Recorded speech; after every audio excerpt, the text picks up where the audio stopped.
came in and she said she wanted her head shaved.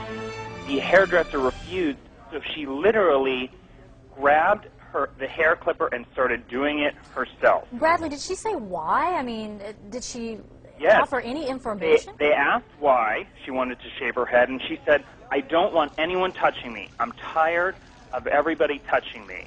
Another employee there told Us Magazine she wasn't making sense at all, and you could tell she's not in a good place at all, and that she's totally freaking out. Information. Leslie? Certainly is a different look for Britney Spears, Mark and Michelle. With me now is Emily Wynn Hughes. Emily, you were inside the tattoo parlor when Britney arrived and got her tattoo, and you asked her why she shaved her head. What did she say? She basically just said that she was tired of having things plugged into it and she didn't want anybody to touch her, tired of people touching her, that sort of thing. It seemed like she was kind of sick of it all, whatever it all is. What would you describe her mood as being? She seemed very distraught and disturbed. She was very scatterbrained and wasn't really answering many questions.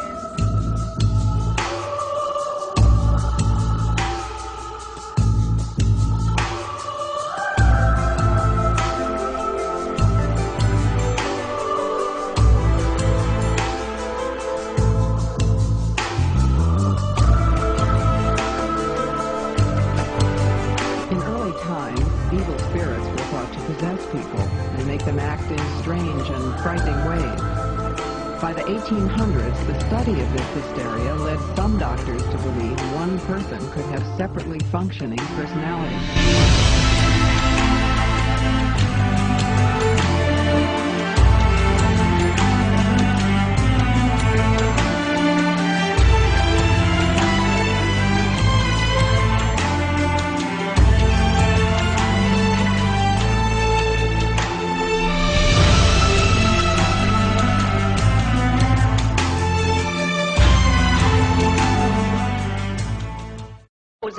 Oh seht, ich komme viel zu spät. Grüß Gott und bald, auf Wiedersehen, muss gehen, muss gehen, muss gehen.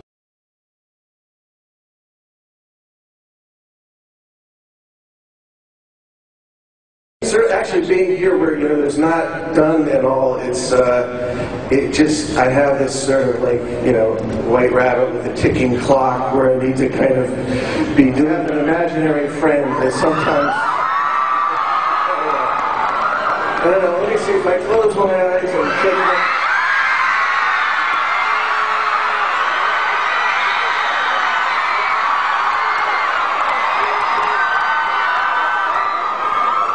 Tim Burton.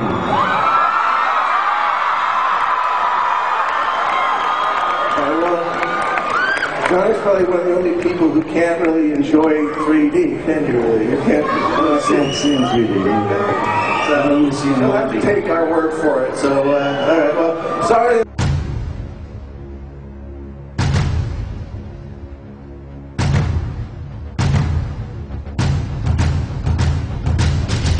Have you seen the movie? No, I've not. I'm sorry, you've not seen the movie? Not just yet. And you're too busy to see it, probably? In a way, once my job is done on the film, it's really none of my business.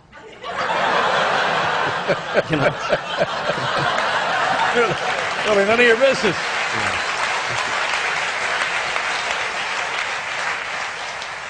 So you deliberately don't look at the finished product? Oh yeah, I stay as far away as I possibly can. Is that right? Yeah. If I can, I try to stay in as profound a state of ignorance as possible. Well, you come to the right place.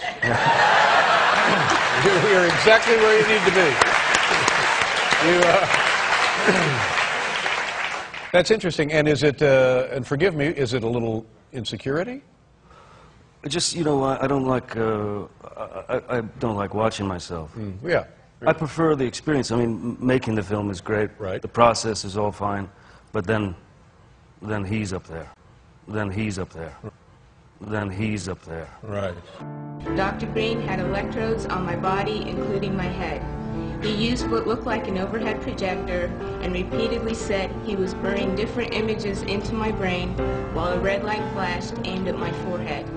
In between each sequence, he used electric shock on my body and told me to go deeper and deeper, while repeating each image would go deeper into my brain, and I would do whatever he told me to do.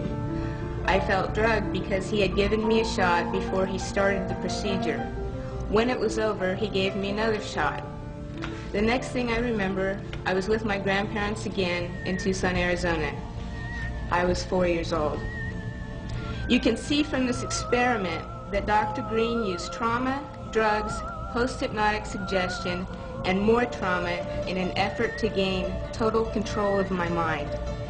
He used me in radiation experiments both for the purposes of determining the effects of radiation on various parts of my body and to terrorize me as an additional trauma in the mind control experiments. I believe it is by the grace of God that I am still alive. These horrible experiments have profoundly affected my life. I developed multiple personality disorder because Dr. Green's goal was to split my mind into as many parts as possible so he could control me totally. He failed, but I've had to endure years of constant physical, mental, and emotional pain, even to this day.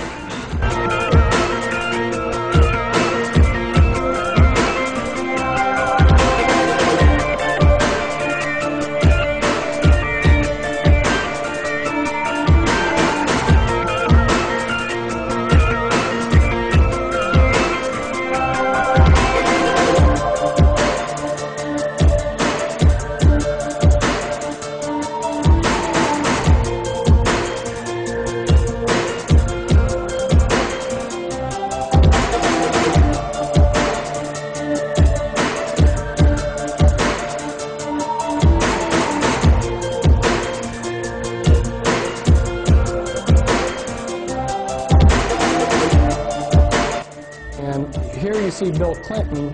This is a hypnotic induction for a mind-controlled slave. He hypnotically inducts them.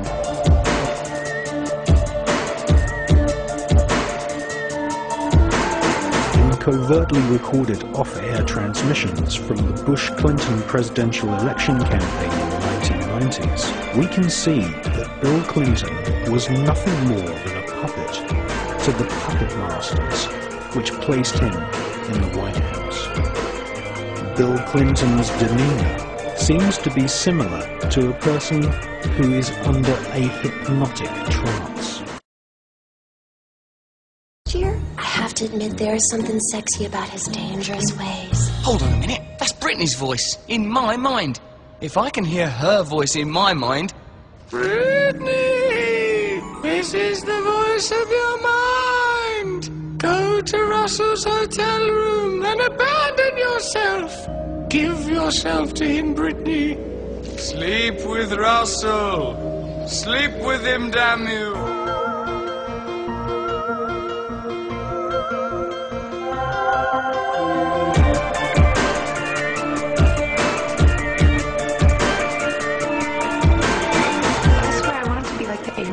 Music, yeah. But it didn't work out, and so I sold my soul to the devil.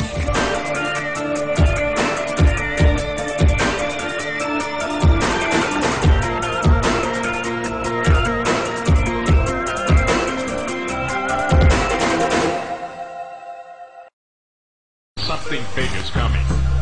The works of the evil one are what we're going to talk about tonight, ladies and gentlemen, because this blood, Leviticus says the life is in the blood. Dein Mind-Control-Game bringt dir nicht ey. Ich kenne alle Episoden von Pinky und Brain. Ich verlink dich mit Hate, Schweinegrippe und Sass. Die ganze freie Welt steht gegen deine Sippe, das war's. Du fucking Illuminaten, NWO-Advokat. Verkaufst deine Eugenik, Planung ja so moderat. Leg deinen Merowinger Arsch bei Sky Bones in den Sarg.